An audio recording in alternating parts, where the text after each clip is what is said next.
Direct from Foxborough, Massachusetts, the gem of Norfolk County, and taped at the studios of Foxborough Cable Access. It's Foxborough Central. And here's your host, Bob Hickey. And welcome to another great episode of Foxborough Central. I'm Bob Hickey, your host.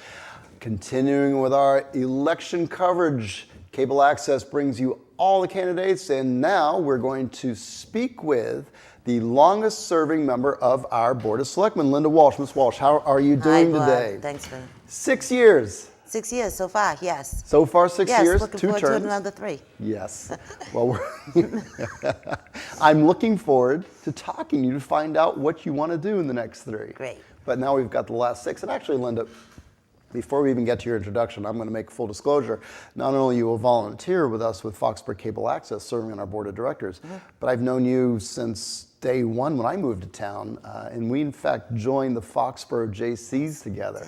So this conversation, folks, and that was back in 1993, yes, October of 93. But what I would, just express to the folks at home is that I'm really looking forward to this conversation because I love talking to Lynda about town politics and just the town in general, because your institutional knowledge, not only from your work on the Board of Selectmen, but being, for lack of a better townie, you know what's going on, and I've always relied upon you to sort of steer me as far as what's really going on. So I'm really looking forward to this half hour. Great. That's my introduction.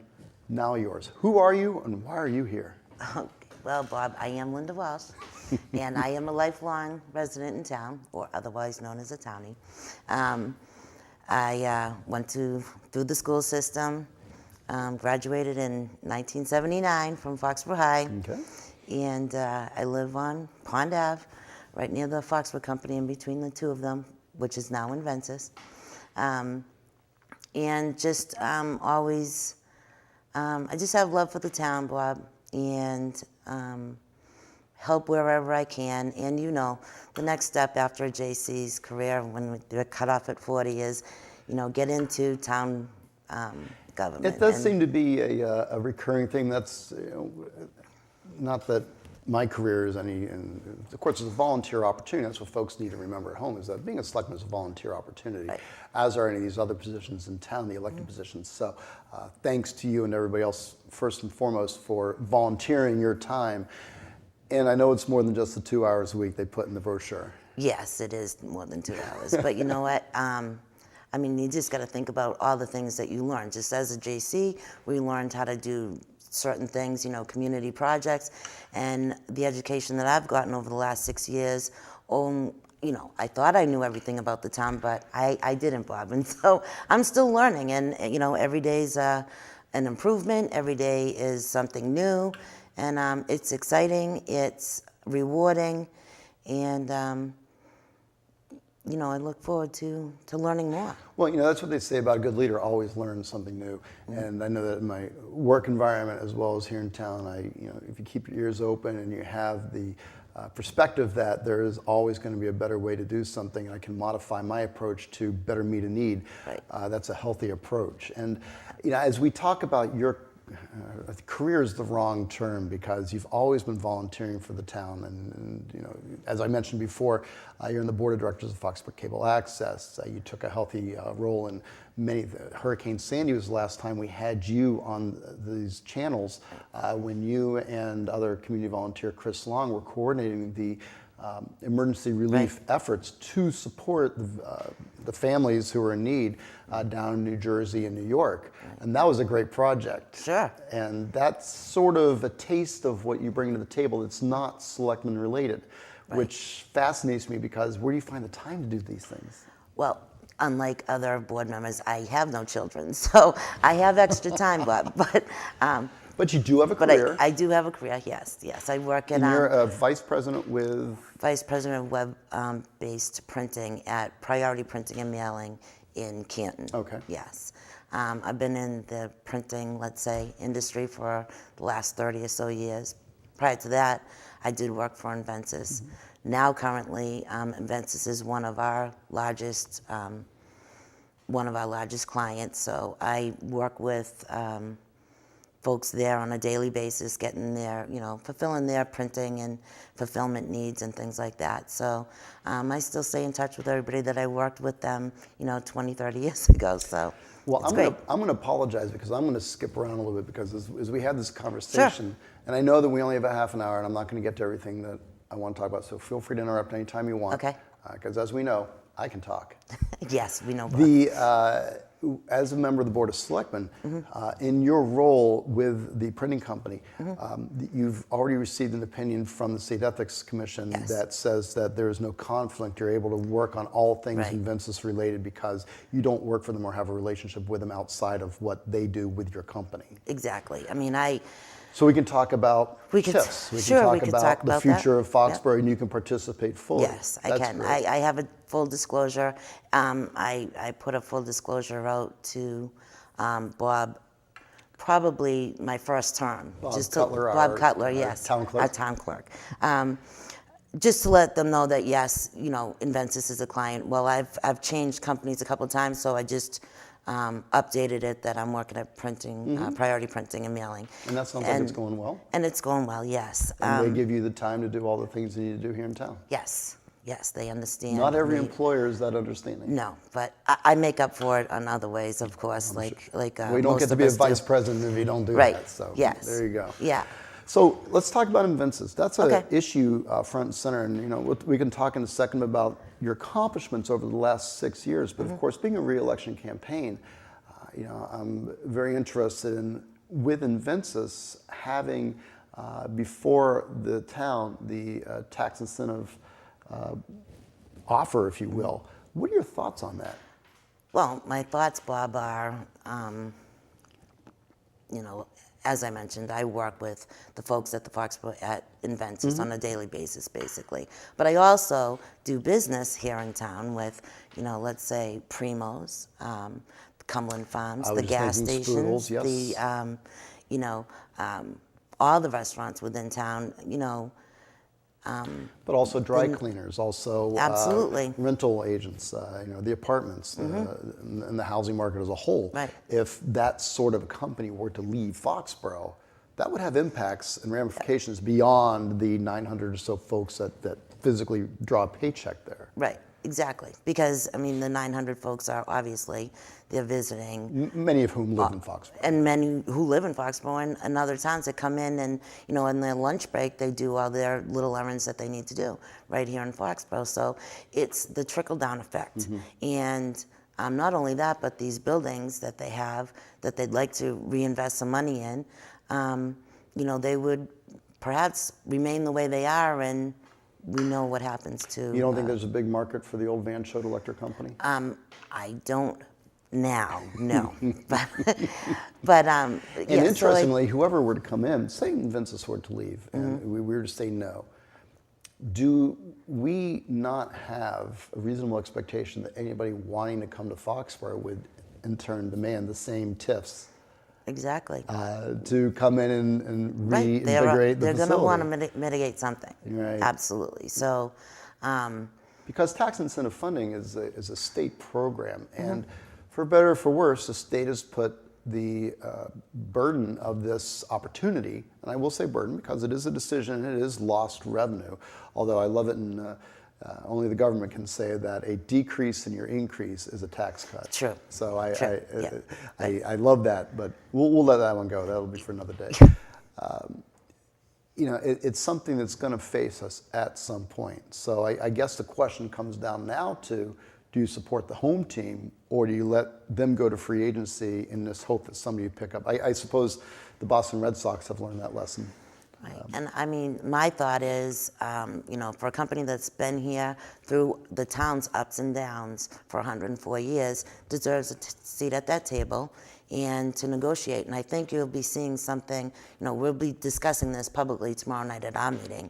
And of course, for those of you who are watching this on television, this is a tape delay. So, sorry. No, that's fine. But that discussion is coming up, and it's before us. And will it be completely decided, or does that have to go to town meeting? It has to go to town meeting. We have it on the warrant. So it is a good discussion to have in this form because in just a few weeks, we're all going to be seeing each other at town meeting, and we're going to have the same discussion there. So yes.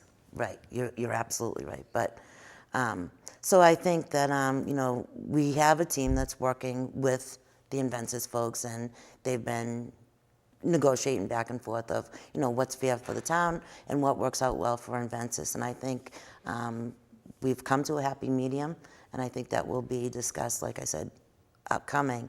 But then just take into effect the folks at Lowens and around town that even the banks and things, that these 900 people help out 5 days a week. And the YMCA across the street. Absolutely. And, oh, yeah.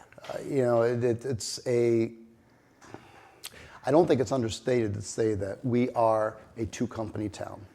Right. And the two companies are the Craft Organization and Invensys. Mm-hmm. Back in the day, the company was the company. Exactly. Now that we're blessed, if you will, Yeah. and I absolutely believe that we're blessed to have two very strong business partners in town, as well as there are other entities that pay a significant portion of the business tax.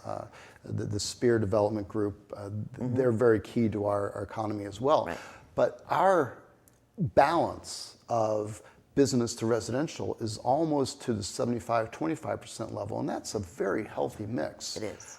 And it's one that And I would think. That's what makes us strong, than some of the surrounding towns, because we're not solely dependent on one thing.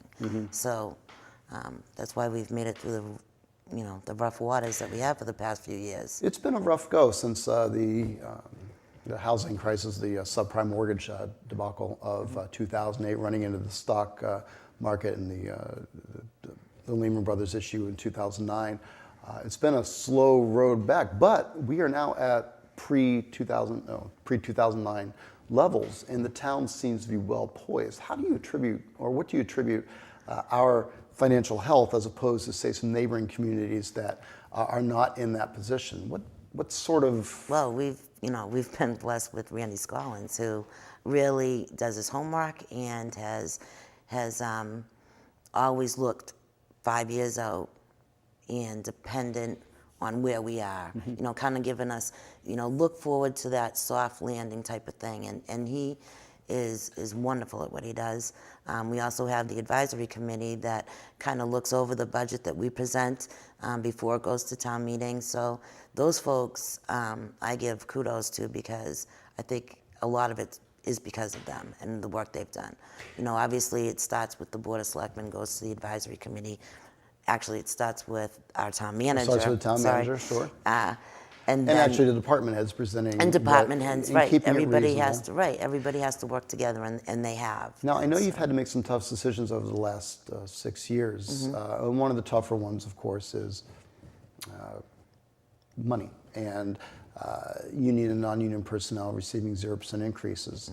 What are your thoughts on that, and where do you see that going? Again, we're blessed by the workers that we do have, because they understood the situation that we were in, and they took the 0 increases. They did what they needed to do to avoid layoffs. Exactly, yes, so that we can keep our services that we need so desperately. And, we all work together. So we've come through that now, and moving on, and what's fair is fair, obviously. And what we can do, when times are great, we can share. But when times aren't so great, obviously you can't, so. And I think folks in Foxborough are, we've used the term blessed a couple times, and I'll use it one final time. Yes. Well, I started this, so Yeah. They're blessed to have been insulated, if you will, from the super tough times, because we did have new development, we had new growth with Patriot Place development, and with the stability of Invensys. However, with Invensys, they did shunt their human resources and their executive offices down to Texas. Yes, so there was some outward movement from the company, and that probably is playing into your current negotiations and how you understand Invensys being a global company, views Foxborough as a home base, but at the same time, the reality is that we're in competition. We're in significant competition, not only with the surrounding towns that all have the opportunity to give these TIFs because the Commonwealth gave them this incentive opportunity, but also with other places, and people can and have been moved. So it's a it's a reality that I don't envy you the responsibility of looking forward for the community and how we're going to be positioned 15, 20, 50 years down the road. And that's, I believe, when I said we're at a crossroads, we truly are. And so I'm glad you're working on this. So with that, you keep mentioning teamwork, but also there's leadership. And as a member of the Board of Selectmen, you've taken on some significant topics as things that you're working on. And I think one of the ones that's before us now is front and center, the she and abuse issue. Right.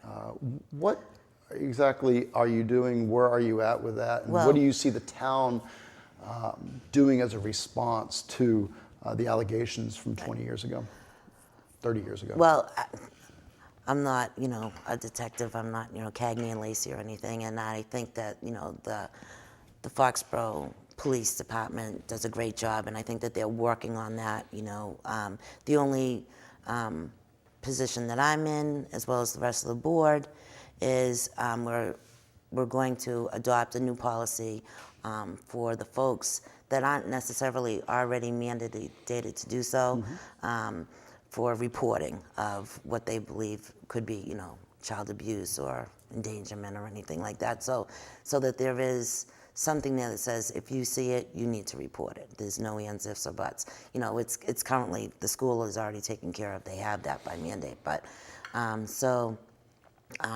Lorraine Brew had sent in an article that she had, and I approached Jay Barrows, and he kind of gave me what the state had. So we're putting that together, and Kevin and our HR director is working on it, and I just want to make sure that's kind of buttoned up before anything happens on April 30th. So, this is part of the thing I love about you, Lynda, but also is maddening, is that you are doing so much and you're always deflecting credit to other people. You're taking a leadership role here, and you're in charge of getting this together and you say buttoned up, but the reality is that the chairman gave you a directive of before May 1st, and you're working towards getting that in place because, as you heard, and credit to your board as a whole for allowing the victims, and I think we have to use the word alleged victims of abuse, to come before you and speak publicly. But the issue hasn't been pushed aside and hasn't swept under the rug. It's painful, it's ugly, Yes, it is. but it is an issue that's being addressed. And so the selectmen have supported the police in devoting resources, and the selectmen have taken the steps necessary to do the research, and the selectmen have, and I understand under your direction right now to put a policy in place where all town employees are going to be mandated to report. See, we're going to have this discussion on camera. We're going to do it where this is the Re-elect Lynda campaign discussion. And so as we have that discussion, if I'm sitting at home and I'm saying, I love Lynda, I like what she's doing, and I want to support her, do you have a website? Yes, I do. What is it? It's reelectlindawalsh.com. It is, reelectlindawalsh.com. You can also Google it up, Lynda Walsh Foxborough. And do you have a Facebook, Twitter? Do you tweet? I do have a Facebook, but I'm not really great at it. Well, that's all right. You just go into Re-elect Lynda Walsh. Yes. Okay. Yeah. Very good. I'm learning this. I don't have a Facebook either, but I'm getting the theme here. That's the way it works. Yeah. So for folks who want to get in touch with you, of course, they can also see you on the Common as well as all the other candidates as you do the sign holding and the meet and greets. Yes. And so part of the thing about you is your accessibility, and also you're being a participant in not just sitting behind a desk and making meeting decisions. Here in Cable Access, you're a key piece of our board of directors and in our move to these beautiful studios. Yes. What are your? Very exciting. It is exciting. Yes. This is a good place to be for as you see out the window. Foxborough Central Street. Get it? Anyway, maybe I'm the only one who amuses myself with the name of the show. No, I do. You do? I do. Okay. I got it right off the bat. Excellent. Brilliant, Bob. Our studio's at 28 Central Street. Anybody's welcome to come by and visit us and see the studio and volunteer, because we're a great volunteer organization. Shameless plug, shameless plug. That's good. So let's talk about plugs for you. Okay. What are the other things that you want to accomplish in the next 3 years? You know, people want to support you. You want to be back on the board for some reason. Right. What is that reason? What do you want to see through? In addition to Invensys, I know Invensys is front and center, and that's a key piece of our future as a community. But what else? Well, there's so many things going on, Bob. You know, I mean, starting back 6 years ago, it was the water situation, you know, which the Water and Sewer Commissioners, you know, have in their hands right now. It's kind of going back and forth a little bit, but so I learned so much about that. You're talking about town sewering, the development of the the regional development in Boston. The development in downtown Foxborough is handcuffed because there's no additional sewer flow. Yeah.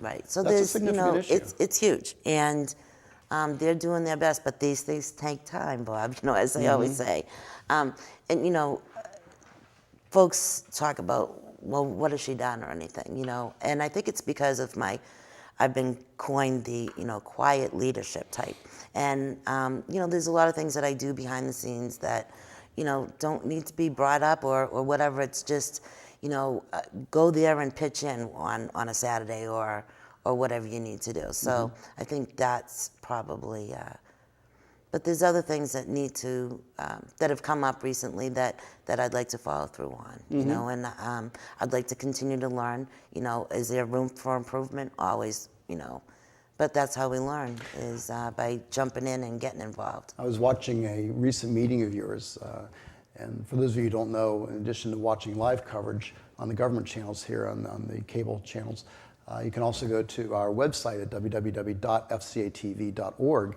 and you can catch the taped replays as well as watching the video replays on the cable channels. So it's a very convenient way for someone like me who works long hours to be able to catch up on the events in town. And I was watching a recent episode, and I'll say episode because it seemed like every 15 minutes there's another major issue. It's budget season, I know that. Yeah. It's Invensys, I know that. But there was personnel issues going on. There's management of the contracts. There's just a lot going on in town right now. Yeah, I mean, it used to be, we'd meet every other week. Well, lately it's been almost every week, and then there's other meetings that you want to go to find out what that committee is working on and keep up with that, the AdCom or the planning board or, so there's other meetings during the week that a big part of the role is outside of the what you see on Andy TV. Gala meeting room. Yes, it is. And with that, you seem to still have a high energy level and a strong desire to do this, even after 6 years. Well, Why? Bob, I've been here for 51 years, and this town, I just love this town, and I truly just want to give back to it what it's given to me and the people in it. I just love the town, and I want to make sure that we go in the right direction. And if I can be a part of that, then I've succeeded. So. Okay, so going back now. Let's go take back. a step back. Okay. Going back to, let's get in the Wayback Machine and go back to 2007 when you first started on the board. Yep. And I was on the board back then. Yes. And I will unabashedly say that I was very happy when you came on the board. I thought you were a great resource, and you certainly brought a new perspective. And we didn't always agree. We didn't always vote the same way. No, we didn't. But I think that's part of the health of a good, solid board is that people can work together. Yes. But not always, work in lockstep. Right. And Mark Sullivan, one of my favorite selectmen, he and I would cuss and discuss, but at the end of the day, he's a great guy, and Right. I love having him on the board. Yes. So how do you find yourself fitting into the last 6 versions? And every year is a new version, but the Right. last 6 versions, how have you felt about the dynamic, if you will? Well, like you said, it changes every year, but I think that the voters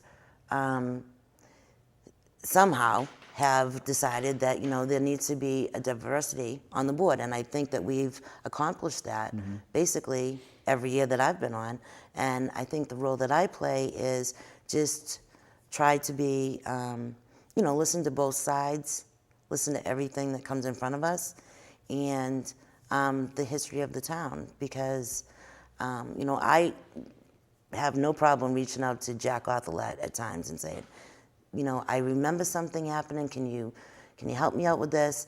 And reaching out to the folks that are in the trenches every day. Whether it's the highway worker or if it's a teacher or whatever.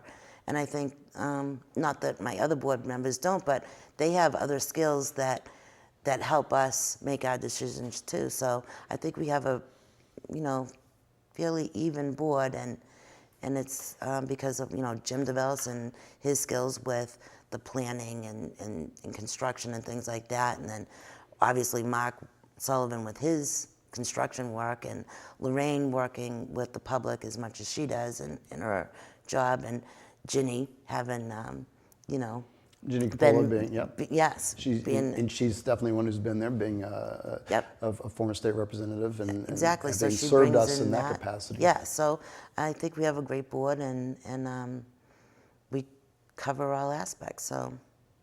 So the strength is through the diversity, and the success is through your quiet leadership. My quiet leadership. Okay, I'm going to give you the taglines here because this is a good program, but we're unfortunately coming towards the end. So if I were to have an opportunity to meet with you one-on-one, and I didn't know you from Adam, I would say, Ms. Walsh, why should I vote for you? Well, because I've been there for the past 6 years, Bob, and I've taken us, I've watched us go through the rocky waters, and there's still things ahead of us. I think that continuity is very important right now, and I still have things to do, and I'd like to prove it to you. So it's that institutional knowledge that people talk about but don't necessarily always appreciate. And you mentioned Jack Arthurlet. He's always a great, not only a friend, but a great resource. He's our town historian as well. And that title means more than just, he's a town historian. Hogreave, that's a title that Jim Evans wore many years, and that one I'll let go. But the town historian, that's a significant role because it does bring up, who do you identify as being a resource? The recent issue where the Lions Club made that very generous offer to upgrade the sign on the Common. There was some good feedback, but also some good opportunity for Jack Arthurlet to share the historical perspective and the scope of the Common. And Selectmen seem to do a good job of bringing those pieces together. And although I understand there's a little bit of uncomfortable communication, at the end of the day, you have to feel comfortable with that decision because the Lions Club did a wonderful thing in making the donation, and then the town in the end made the wise decision to carry on as is because that would be in keeping with, how did Jack phrase it, the feeling of the Common. Of the Common, exactly. And I think, that was our first question. Well, that was my first question was, have you checked with the Historical Commission, and they kind of oversee what goes on the Common. We okay things like the Easter Bunny and Mr. and Mrs. Claus when they come. Concerts on the Common. Right, but when it comes to actually doing something, improvement or not, to the Common, that needs to go in front of them, and we respect what they bring back for an answer. So. And then I suppose that in closing, I'll add that the Board of Selectmen is much more than just finance and just budget busting or budget management or budget success. Sure. You're caretaking of the continuity of the town. So Foxborough, which has over 2 centuries of success, is only because each Board of Selectmen has had an eye towards the future, ideally. Right. Can't say because I wasn't there for every single Board of Selectmen. No, we weren't. But that's how the vision sort of works. And so the continuity is key, as well as the eye towards the future, which then brings us back full circle to Invensys, having been the company, Foxborough company, having been with us for 104 years. They're part of our future. They are. And so are you. Thanks. Lynda, I want to thank you very much for taking it. And what's that website again? www.lindawalsh.com. Yes. And if you folks at home would like to learn more about Lynda Walsh or see a replay of this, feel free to log on to our website, www.fcatv.org, where we'll have the video cap of this show, or catch us on one of the local channels, cable channel 8 or 39, depending upon your system.